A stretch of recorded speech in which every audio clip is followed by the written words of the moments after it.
प्रिय छात्रों, नमस्कार। हम वर्मा आईएएस की इंडियन पॉलिटी की इस सीरीज में आपका हार्दिक स्वागत करते हैं। कल तक हमने जो है आपको 7 वीडियो अब तक दे दिया है और उम्मीद करते हैं कि ये वीडियो आपको पसंद आए होंगे। हम आज आपके सामने 8वां वीडियो ला रहे हैं, जिस 8वें वीडियो में हम आज बताने ये चल रहे हैं कि भारतीय संविधान के भाग और अनुसूचियां, parts and schedules of Indian constitution. सवाल इसी चीज का है कि भारतीय संविधान में जो ये भाग और अनुसूचियां हैं, इनका क्या महत्व है, ये क्यों है। सबसे पहली बात आप ये देखिए कि जैसे आपको अगर या किसी भी लेखक को अगर कोई पुस्तक लिखनी है तो उसको बांटेगा किस रूप में? अनेक भागों में बांटेगा। अनेक भाग जिसको कि हम कह सकते हैं कि अनेक टुकड़ों में बांटेगा, कि अलग अलग भाग में बांट देगा। भाग बांटने के साथ साथ उसकी जो है हर बात को अलग अलग तरीके से लिखेगा। एक जो बात को अलग अलग, कुछ बातें बहुत समान होंगी, उनको वह एक अध्याय में रखेगा। इस प्रकार से ये भारतीय संविधान को भागों के रूप में बांटा गया। अब सवाल इस चीज का है कि भारतीय संविधान को जो भाग के रूप में बांटा गया, वो कितने भाग हैं? कुल भारतीय संविधान को, मूल संविधान को 22 भाग और 8 अनुसूचियों में बांटा गया था। लेकिन वर्तमान समय में ये भागों की संख्या बढ़कर के 26 और अनुसूचियों की संख्या बढ़कर के 12 हो गई है। सवाल इस चीज का आता है कि ये भाग जो रखे गए हैं वो किस क्रम में रखे गए हैं और इसी क्रम में क्यों रखे गए हैं। एक चीज हम यहां पर आपको बताना चाहते हैं कि आप जानिए कि एक साहब थे गार्नर ने राज्य की परिभाषा दिया। राज्य की परिभाषा क्या दिया? राज्य उन्होंने कहा कि राज्य यानी स्टेट। अगर हम राजनीति शास्त्र की भाषा में बात करें तो राज्य को हम स्टेट ही कहेंगे। स्टेट के उन्होंने 4 तत्व बताए। नंबर 1 भूभाग यानी टेरिटरी।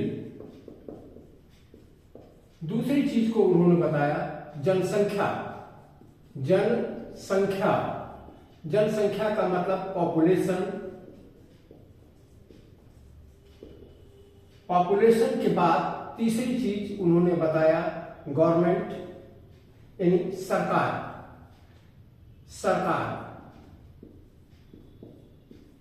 अर्थात गवर्नमेंट।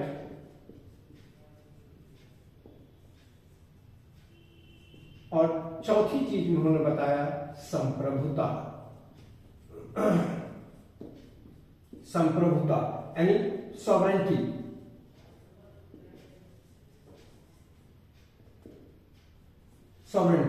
अब यहां पर देखिए, हम यहां पर इन चारों तत्वों की बात करें और उसके साथ साथ हम देखें कि है क्या।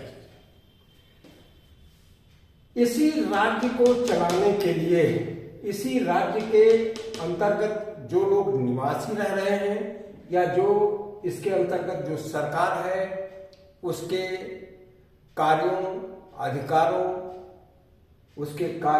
अधिकारों, दायित्वों के बारे में जो कुछ उल्लेख किया जाता है वही संविधान है।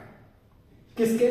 राज्य के कार्य, अधिकार, दायित्व के बारे में। दूसरी चीज, राज्य के निवास करने वाले, राज्य में निवास करने वाले लोगों के बारे में जो अधिकार, कर्तव्य, दायित्व की बात है, वो भी संविधान में है।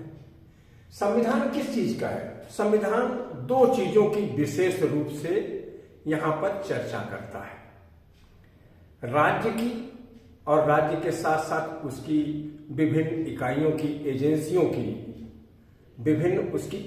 की। और दूसरी चीज, राज्य बात करता है किसकी? उसमें निवास करने वाले निवासियों की। अब सवाल इसी चीज का है कि आप देखते हैं कि गार्नर की परिभाषा में सबसे पहले भूभाग दिया गया है। भूभाग, दूसरे नंबर पर जनसंख्या, तीसरे नंबर पर सरकार और चौथे नंबर पर आपकी संप्रभुता है। आप यहीं पर देखिए कि संविधान में सारी चीजों को इसी अनुक्रम में समायोजित किया गया है। जो ये अनुक्रम दिखाया गया है, आप देखिए कि सबसे पहले संविधान के भाग 1 में, यानी भाग 1 पार्ट 1 में क्या किया गया, संघ और उसका राज्य क्षेत्र यानी भूभाग, कि भारतीय क्षेत्र का कौन सा भूभाग है, ये लिया गया है भूभाग। दूसरी चीज आप यही देखिए कि पूरा का पूरा इसी के साथ साथ यहां पर जो है पहली अनुसूची दी गई है, क्योंकि अनुसूची क्या चीज है, इसी चीज की पूरक है, इसी चीज की पूरक है। ये जो भूभाग है इसके पूरक के रूप में है कि भाई कौन कौन सा क्षेत्र यानी राज्य क्षेत्र है या संघ राज्य है। यहां पर यह भी बताया गया है कि भारत को किस रूप में व्यवस्थित किया गया है। अगर हम यहीं पर देखें तो यहां पर जो अनुच्छेद है, अनुच्छेद की चर्चा हम दोबारा करेंगे, अभी नहीं करेंगे इस समय। तो यहां पर देखिए ये बता दिया गया है कि संघ और उसका राज्य क्षेत्र, उसके अंतर्गत पहली अनुसूची दी गई है जिसमें कि राज्यों को और संघ शासित क्षेत्रों को वर्णित किया गया है। लेकिन यहां पर आप देखिए कि जो चीजें इसमें बताया गया है इससे अधिक बताया गया है कि क्या क्या चीज भारत और उसके राज्य क्षेत्र के अंतर्गत होगा। अनुसूची 1 इसकी पूरक के रूप में है। हम बार बार इसी चीज पर जोर दे रहे हैं ताकि आप देखिए कि अनुसूचियां अनुच्छेदों के पूरक के रूप में दी गई है जहां पर आवश्यकता है उनकी। दूसरी चीज आप यहां पर देखिए, जब हम आते हैं जनसंख्या, जनसंख्या से संबंधित यहां पर नंबर 1 भाग 2 में है नागरिकता यानी सिटीजनशिप। सिटीजनशिप में आप देखते हैं अनुच्छेद 5 से 11 तक दिया गया है।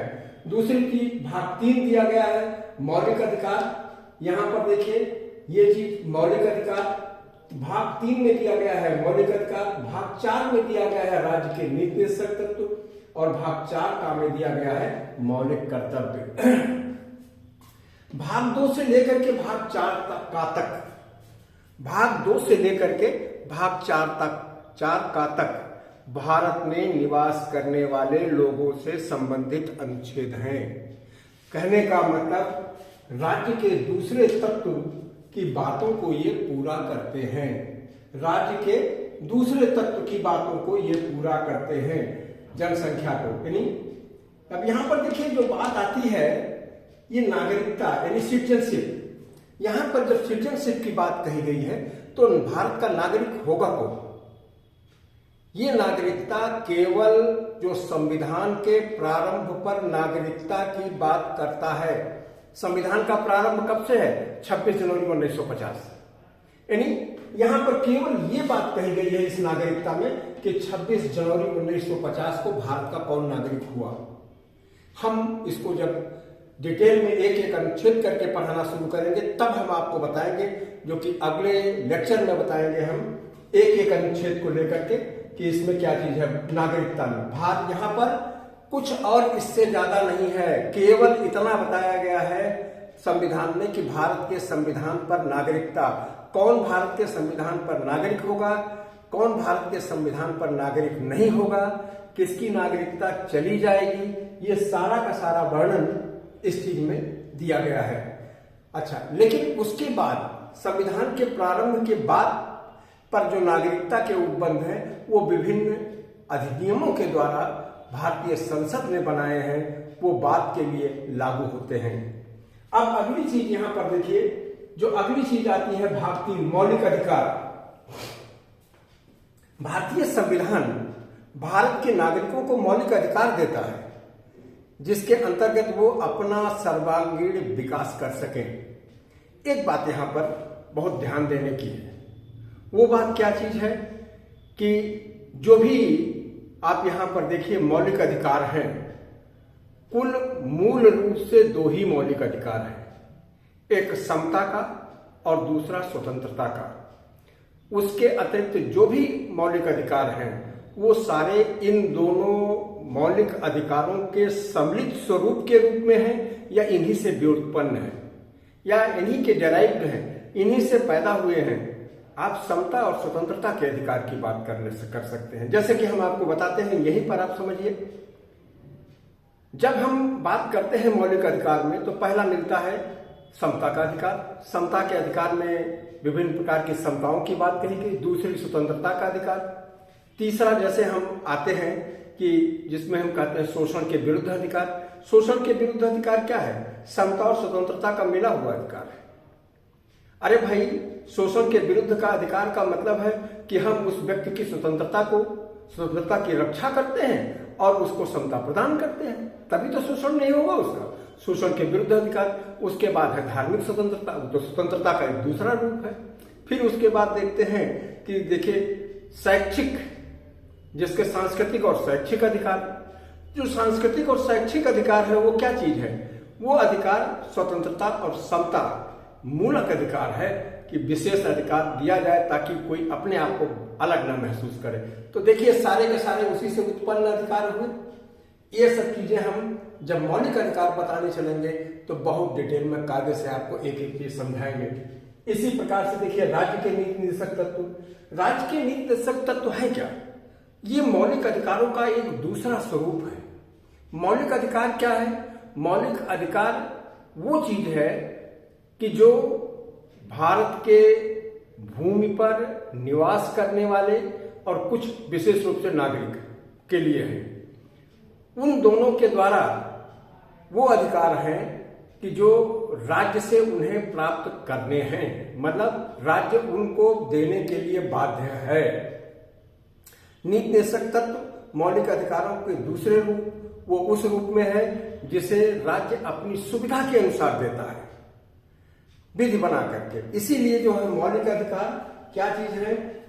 न्यायालय द्वारा प्रवर्तनीय अधिकार है, जबकि नीति निर्देशक तत्व न्यायालय द्वारा प्रवर्तनीय अधिकार नहीं है।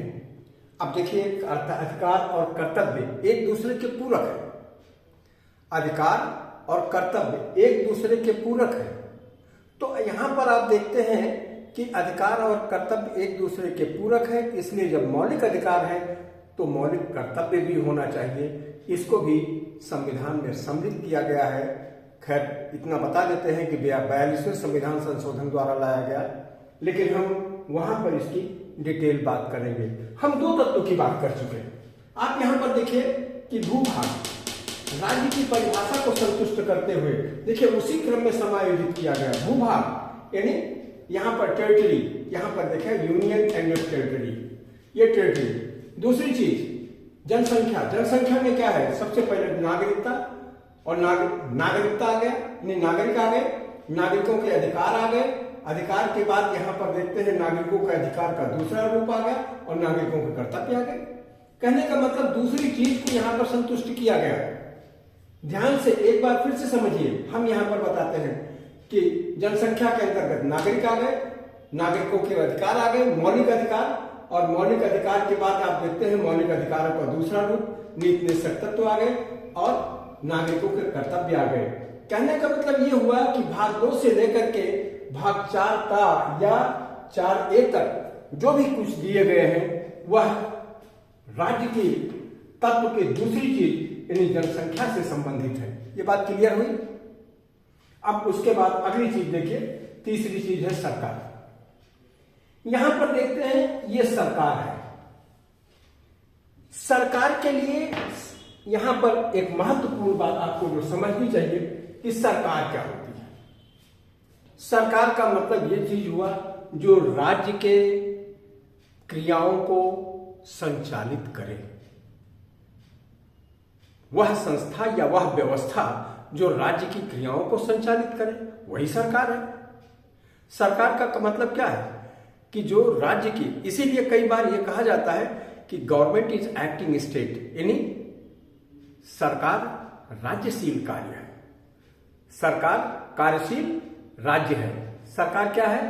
कार्यशील राज्य है। इस चीज को यहां पर आप समझिए। अब हम यहां पर बात करते हैं सरकार की। देखिए हम इसको यहीं पर समझाते हैं और इसको हम यहां पर मिटा करके सरकार को समझाना शुरू करते हैं। देखिए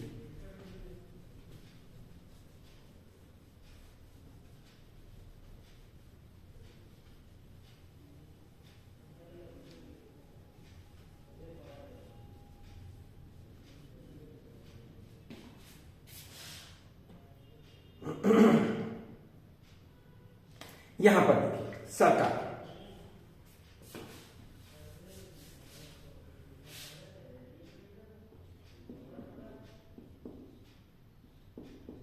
सरकार यानी गवर्नमेंट।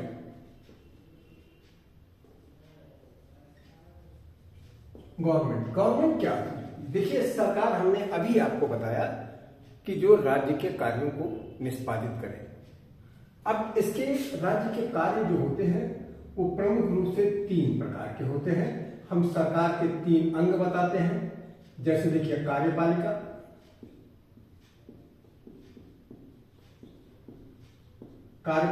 यानी एग्जीक्यूटिव। दूसरी चीज है विधायिका,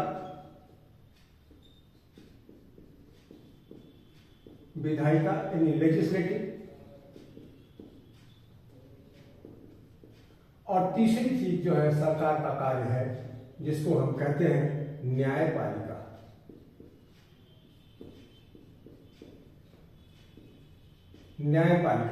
यानी हम यहां पर कहना चाह रहे हैं, तीसरी चीज सरकार का कार्य जो है वो न्यायपालिका का है।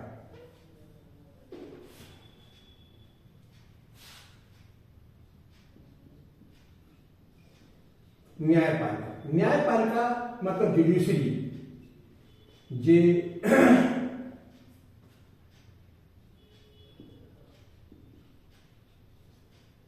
ये जुडिशरी है। देखिए, 3 अंग है। कार्यपालिका का काम है कि जो सरकार के यहां पर विधायिका जो कानून बनाए, जो नीति निर्माण करे, उसको ये लागू करे। विधायिका के द्वारा जो भी नीतियां बने, जो भी विधि बने, उसका काम क्या है कि कार्यपालिका के द्वारा उसको लागू किया जाना।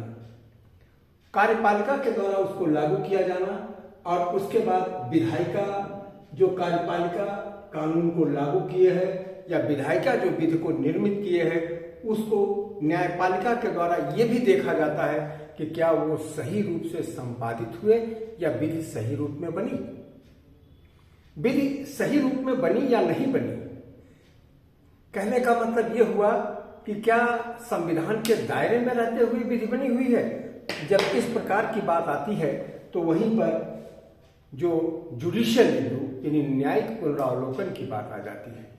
हम यहीं पर दूसरी चीज यहां पर बताना चाहते हैं कि आप यहीं पर देखिए, यहां पर जो ये सरकार बनी है, हर राज्य में, राज्य कैसी भी हो, सरकार कैसी भी हो, अब उस सरकार के लिए अलग अलग प्रकार की व्यवस्थाएं होती हैं।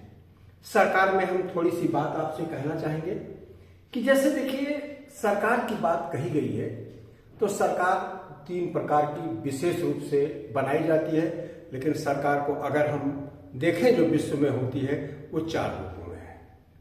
सबसे पहली सरकार का रूप है जिसको हम कहते हैं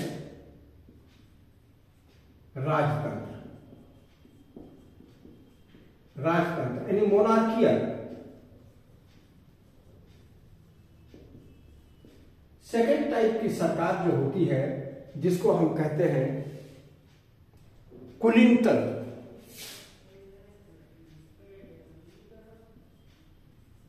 तंत्र यानी ओलिगार्ची।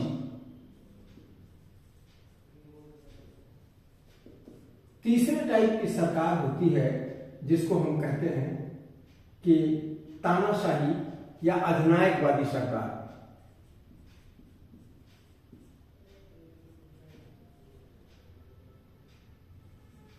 अधिनायकवादी तंत्र यानी डिक्टेटरशिप।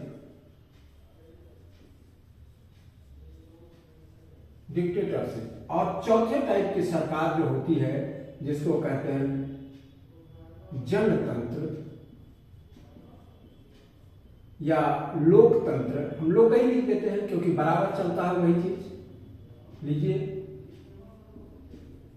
लोकतंत्र यह चीज होती है जिसको कहते हैं डेमोक्रेसी।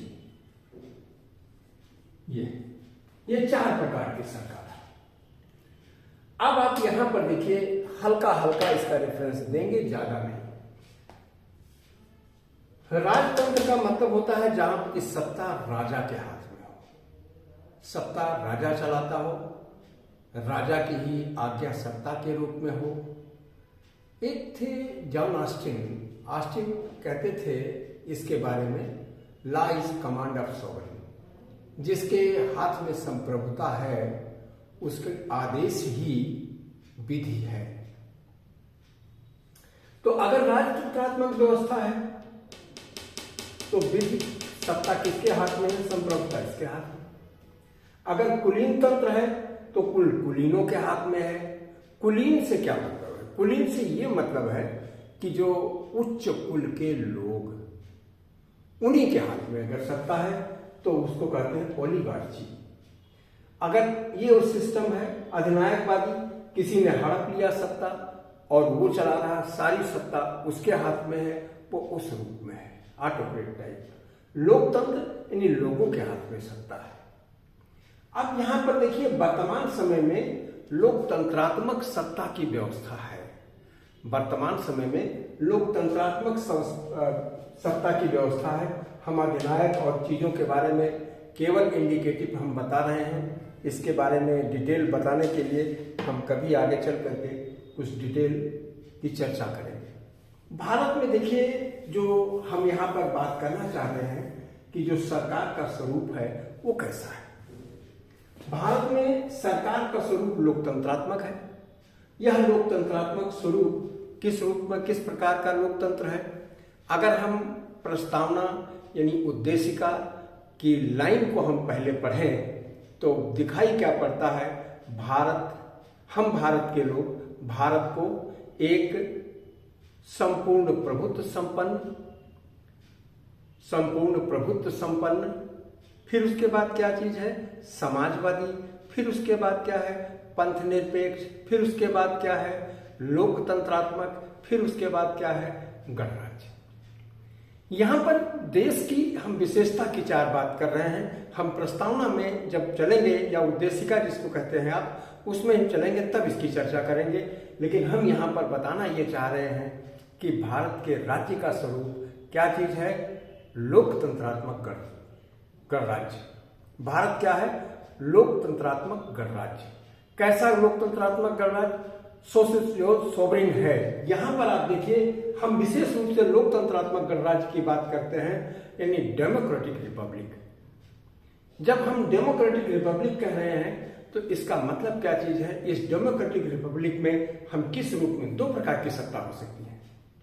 एक राष्ट्रपतीय शासन प्रणाली और दूसरी जो हो सकती है यहां पर, जिसको हम कहते हैं कि संसदीय लोकतंत्रात्मक प्रणाली। हमने संसदीय लोकतंत्रात्मक प्रणाली इसके अंतर्गत अपनाई है और उसी संसदीय लोकतंत्रात्मक प्रणाली की झलक हमको संविधान के भाग 5 और भाग 6 में दिखाई पड़ती है। दूसरी चीज, भाग 5 और भाग 6 एक बात को और इंगित करते हैं कि भारत कैसी व्यवस्था के अंतर्गत है। यहां पर देखते हैं कि भारत में जो कुछ भी व्यवस्था है, दूसरी चीज की बात हम यहां पर करना चाह रहे हैं, कैसी व्यवस्था है? जिसको कि आप कहते हैं संघात्मक व्यवस्था है। संघात्मक व्यवस्था का मतलब द्विस्तरीय शासन। यहां पर आप यहां पर दोनों चीज की बात कर रहे हैं। संसदात्मक शासन का मतलब क्या चीज है? जहां पर कि संसद की सर्वोच्चता है। यानी संसद की सर्वोच्चता से मतलब यह है कि यहां पर संसद के द्वारा जो कार्यपालिका है वो संसद के द्वारा बनाई गई है। यानी संसद के एक भाग के रूप में कार्यपालिका है। कार्यपालिका कैसी है? जैसे कि संसद के एक भाग के रूप में कार्यपालिका है। देखिए, हम इसको बताते हैं। जब हम इसको आगे बताएंगे तो इसको समझाते भी चलेंगे कि जब हम संसद की बात करते हैं, कार्यपालिका की बात करते हैं, तो राष्ट्रपति कार्यपालिका का प्रमुख है और वो राष्ट्रपति संसद का भाग है। और फिर उसके बाद देखिए, जो मंत्रिपरिषद का निर्माण होता है वो संसद के सदस्यों से ही होता है। संसद के सदस्यों से, तो कहीं ना कहीं संसद से ही निकली हुई क्या चीज है? कार्यपालिका। यही सबसे बड़ी बात है कि जो यह सिद्ध करती है कि भारतीय लोकतंत्रात्मक व्यवस्था जो है ये किस रूप में है? भारतीय लोकतंत्रात्मक व्यवस्था किस रूप में है? भारतीय लोकतंत्रात्मक व्यवस्था संसदात्मक प्रणाली के रूप में है। संघात्मक की बात हम क्यों करते हैं कि 2 स्तरीय सरकार है। भाग 5 में जहां पर संघ की बात कही गई है, भाग 6 में राज्यों की बात कही गई है, और ये संघ और राज्य यहाँ पर जो दिखाई पड़ रहे हैं ये 2 स्तरीय सरकार दिखाई पड़ रहे हैं। एक बात और भी यहाँ पर ध्यान रखिएगा, चाहे आईएएस हो, चाहे पीसीएस हो या और कोई भी एग्जाम हो, ये बराबर ये पूछते हैं भाग से, और उसके बाद दूसरी चीज आप यहाँ पर देखिए अनुसूचियों से क्वेश्चन कहीं ना कहीं होता है, और उन सब चीजों को मैं यहाँ पर डिस्क्राइब कर रहा हूँ कि कौन सी अनुसूची में क्या है और किस रूप में है, ये इसी क्रम में क्यों रखा गया है। आप देख रहे हैं कि तीसरे क्रम में हम पहुंच गए। यहाँ पर हमने आपको बताया था कि सबसे पहले भूभाग के बारे में बताया, दूसरी चीज हमने क्या बताया, जनसंख्या के बारे में बताया, तीसरी चीज हम सरकार के बारे में बता रहे हैं। तो आप देखिए इस रूप में ये सरकार की व्यवस्था जो है भारत में यहाँ पर की गई है। ठीक है, भारतीय संविधान के द्वारा जो सरकार की व्यवस्था ये इस रूप में की गई है। अब आप यहाँ पर देखिए कि जैसे भारतीय संविधान में शुरू में क्या चीज था, शुरू में आप देखिए 22 भाग और 8 अनुसूचियां थी, लेकिन वर्तमान समय में 26 भाग है। 26 भाग कहाँ गए? इस 22 भाग में भाग 4 का, भाग 9 का, भाग 9 का और भाग 14 का, ये बाद में जोड़े गए। ये कब जोड़े गए और इसमें क्या है, इसकी चर्चा जब हम संविधान की विस्तृत अध्ययन कराएंगे तब बताएंगे। ये 4, 1, 2, 3, 4, आप यहीं पर देखिए, ये 1, ये आपका 2 और ये आपका 3 और ये आपका 4, ये 4 चीजें जुड़ी। ये देखिए ये एक एक करके, और ये 22 कितने में हो गया, 26 में हो गया। इसी प्रकार से आप यहां पर देखिए अनुसूचियों में अगर आप देखें तो उसमें लाइन से जुड़ी है 9वीं अनुसूची, 10वीं अनुसूची, 11वीं अनुसूची और 12वीं अनुसूची। 4 अनुसूचियां जुड़ी। वैसे तो अनुसूचियां 5 जुड़ी, लेकिन 10वीं अनुसूची पहले जोड़ी गई, फिर हटाई गई और फिर दोबारा जोड़ी गई। 10वीं अनुसूची जब पहले जोड़ी गई थी उसमें सिक्किम का के लिए बंद किया गया था एक सहयुक्त राज्य के रूप में, एसोसिएटेड स्टेट के फॉर्म में सिक्किम को यहाँ पर जब सम्मिलित किया गया था तो उसके लिए एक पृथक अनुसूची 10वीं अनुसूची दी गई थी, और वह 10वीं अनुसूची अनुच्छेद 2 का (2A) से संबंधित थी। लेकिन सिक्किम को जब पूर्ण राज्य का दर्जा दिया गया तो 10वीं अनुसूची और 2A का लोप कर दिया गया। फिर उसके बाद दल बदल विधेयक के रूप में 10वीं अनुसूची यहाँ पर डाली गई। तो आप निश्चित रूप से समझिए कि ये इतनी चीजें यहाँ पर आई। अब हम अगली चीज की बात यहाँ पर एक चीज और भी करना चाहेंगे कि देखिए ये भाग की बात हमने कहा कि इतने भाग हैं और 12 अनुसूचियां। ये एक बात ध्यान रखिएगा कि क्यों कौन से अनुच्छेद। कई बार लड़कों से पूछा जाए कि भाई मौलिक अधिकार कहाँ से कहाँ तक है। जो सामान्य बच्चे हैं, ठीक बच्चे, वो बताएंगे कि 14 से लेकर के 26 तक, कोई तो यहाँ बता जाएंगे 14 से लेकर के 32 तक।